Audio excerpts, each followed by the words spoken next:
Hello, everybody. My name is Jesaya. I'm William. This is the Voice of Evolve podcast, McMaster University's meme and media podcast. We're coming back at you once again. And in today's podcast, because we weren't really that prepared due to midterms, we have, I guess for us, a pretty easy topic. We're just going to be talking about world building.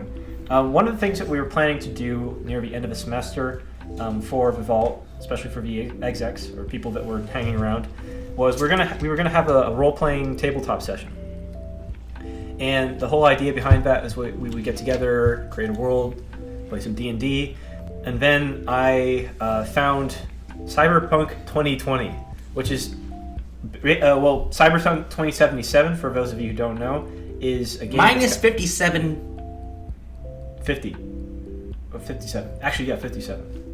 Fucking retarded. Well, anyways, Cyberpunk 2020 is a tabletop game that basically has a bunch of sci-fi futuristic elements. It's kind of grungy, it's kind of cool, has this like techno vibe to it. Yeah, grimy. Yeah, and I really vibe with it, so I wanted to see if we could play that instead of your standard D&D campaign. So in this podcast, we're just going to be talking about some things that we want to do with the world that we're going to be building. And if any of you execs are listening, people that might be playing in our session, we might have some ideas that could not spoil, but give you some hints about what we're thinking. And No metagaming. No metagaming. Fuck you if you metagame. But yeah, we're gonna just be working together on that. Okay. So to begin with, my vision is that a man falls into a river in Lego City. Oh, Jesus Christ. No, but seriously. Okay, so we know we have some constants, right? And it's cyberpunk, Mm-hmm. so there has to be some degree of the whole entire base of cyberpunk is that it's supposed to be dystopian by nature. Yep. Right. So there has to be some form of large controlling government, whether it be actually a political government, politically guided government, Mm-hmm. or it could be like a completely overpowering business venture. Yep. That completely controls the functions of the society. In the case of Cyberpunk 2020, it's actually both. So you've got corporations, massive corporations, which are basically they have the ability to hire like armies legally. That sounds like a country I know and I'm very familiar with. Are we talking about China? Anyways, continuing. And on the other hand, there's also a very oppressive government that's hand in hand with the corporations, which is China.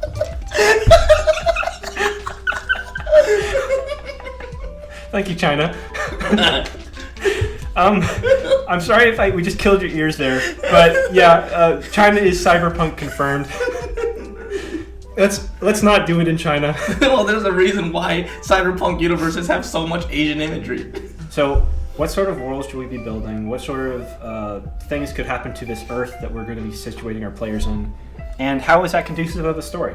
That's something that we're both interested in. Yeah. Okay.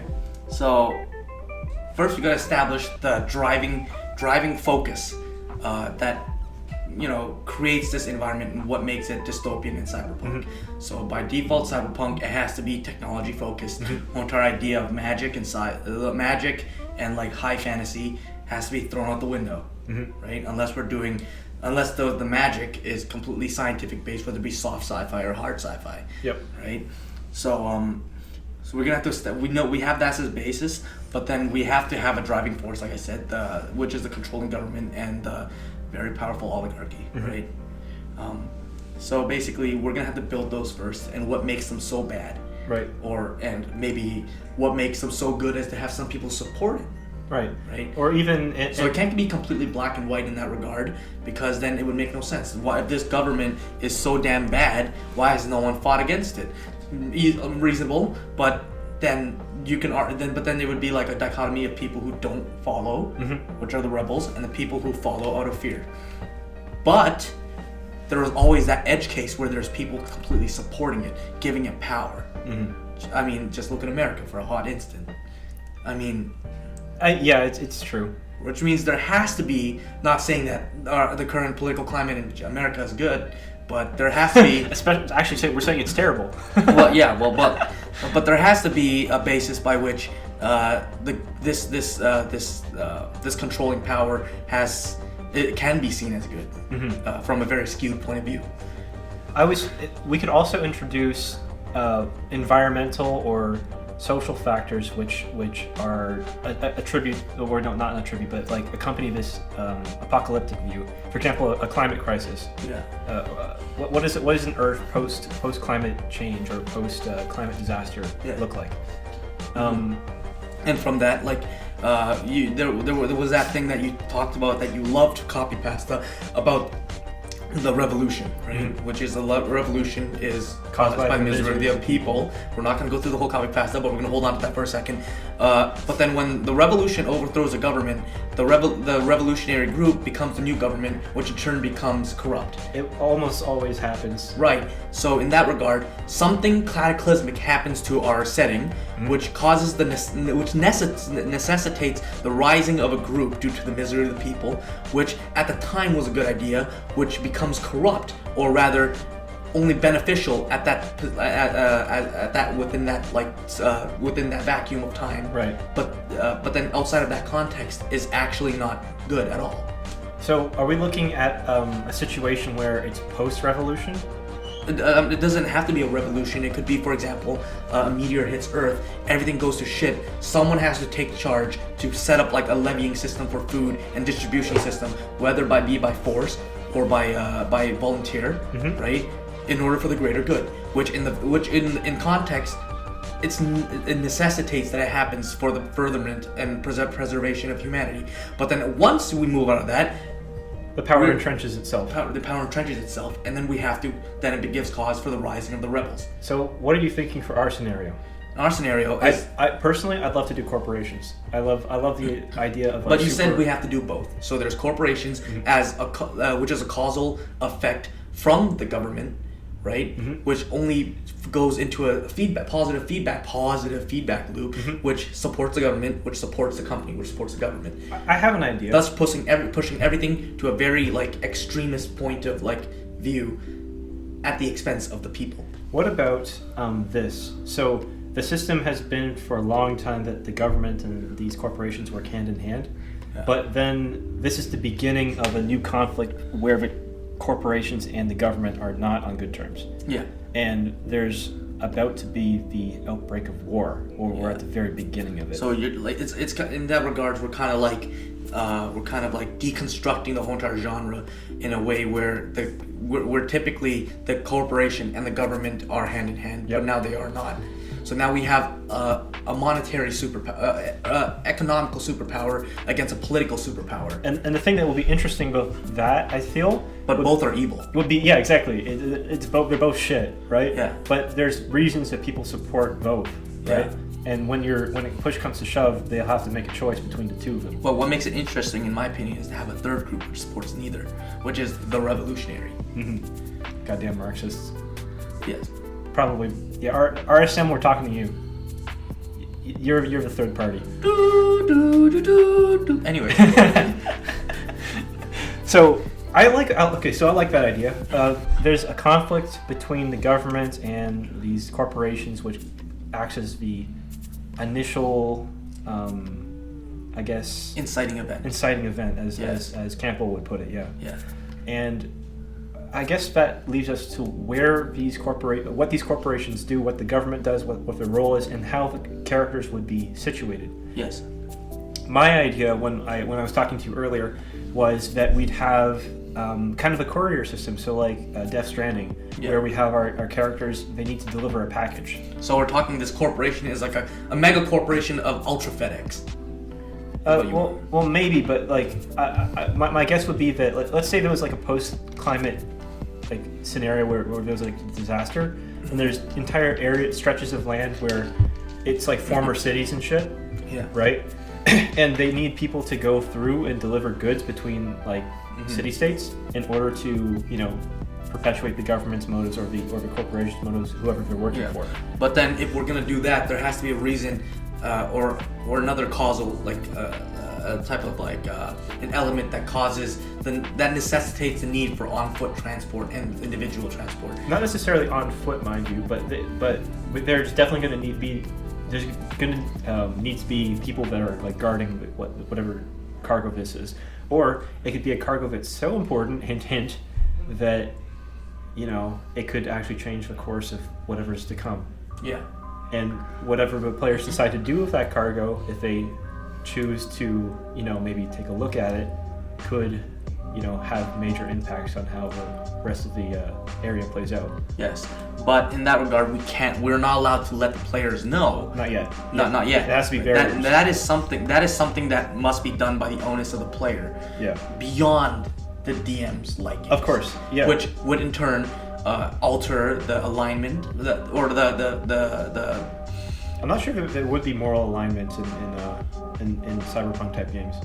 Not moral alignment in the broadest terms, because it's based off of D&D. Okay. Something that, not moral alignments, but something that changes their philosophy on the way they do things. Right. For example, and they have to come up with reasonings for why they do it. Yeah. For example, in one of my D&D campaigns that I play in, my character, right, is also a good guy, but he's willing to take things to extremes because of his feelings of betrayal and whatnot, right? Right. And also acting as a foil to the brother character, which is played by my friend Adrian, right? Right. So, no, I can't say. If Adrian listens to this, he's gonna know too much. But basically, let's just say that my character is still human, despite his characteristics of like abyss walking and everything. Mm-hmm. But if something were to happen, right, that is so significant that would completely morph and corrupt his like philosophy on doing the right thing, then he would undoubtedly change alignments in the broadest form. And ideally, that would happen to our players as well. Yes. Or at least they would have to come to some sort of consensus about what to do. Yes, but we should not reinforce the whole entire group think. Like, we should do this as a democracy when we see the thing. It should be an opt-in whether they see the cargo, right, or the item. And the item has to be so significant, extremely significant, as to corrupt the individual's point of view. Yep. So, for example, if I were playing the character and I saw the cargo and it was so like abhorrent, or rather so like just definable, that I could go from bad to extremely good. Or vice versa. Because then it would introduce another layer to otherwise very shallow and single-sided point of view. Right. Right. An evil character would say, "Oh, I'm good," but like I understand that I'm evil. But maybe he could understand. But it could be that he becomes actually good when he sees that there are actually really evil things out there. Yeah. And something that even goes against his core values. Something that would cause a massive shift in his own entire acting, like core philosophies. Right. Right. So these are all points that I think that work very much for what we're trying to do here. Yeah. This cargo idea. But before we get too much into the meaning of this cargo, because we can always talk about that later. Yeah. Let's swing back to the world itself. Yeah. So we're talking about a post-climate change world. What sort of disaster do you think has gone down? It could be anything, really. My initial consideration was like, but it has to be something that's not out of that's beyond the control of the world itself. Because then it would be really stupid if it was, for example, the revolutionaries taking over the government and then becoming themselves corrupted. The people would know. The people would know. Yes, this happens before. Yes, we know what to do. We need a group, like the NPCs, the mise-en-scène characters, right? Mm-hmm. To be completely ignorant.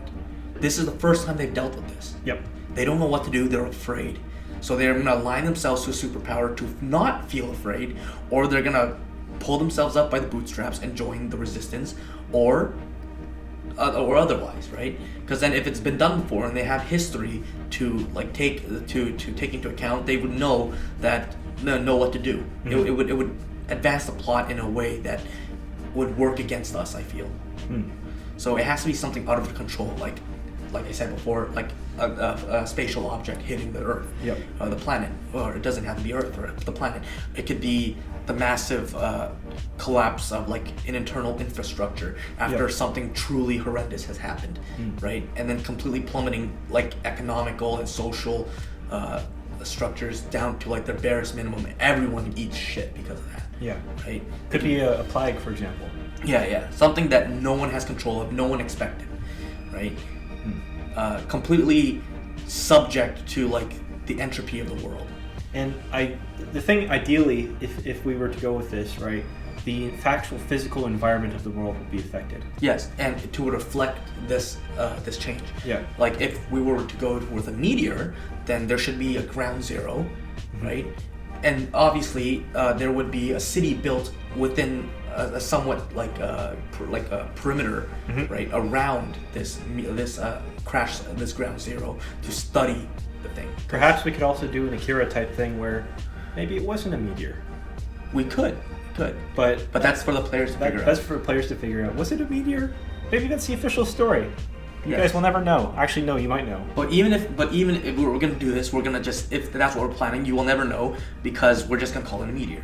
Yeah. That's something that part of collaborative story making helps create, because a lot of it is on the fly. We have the basis of the world, and we can change it. And it's mutable. It's mutable at any time. Right. To fit the flavor. You know what I'm saying? So you guys, we might start off with a meteor. We plan something. We're giving you an idea of what we have planned. But things can change at any moment, given what you do, because you still have a hand in this. Yeah. That's how it all works.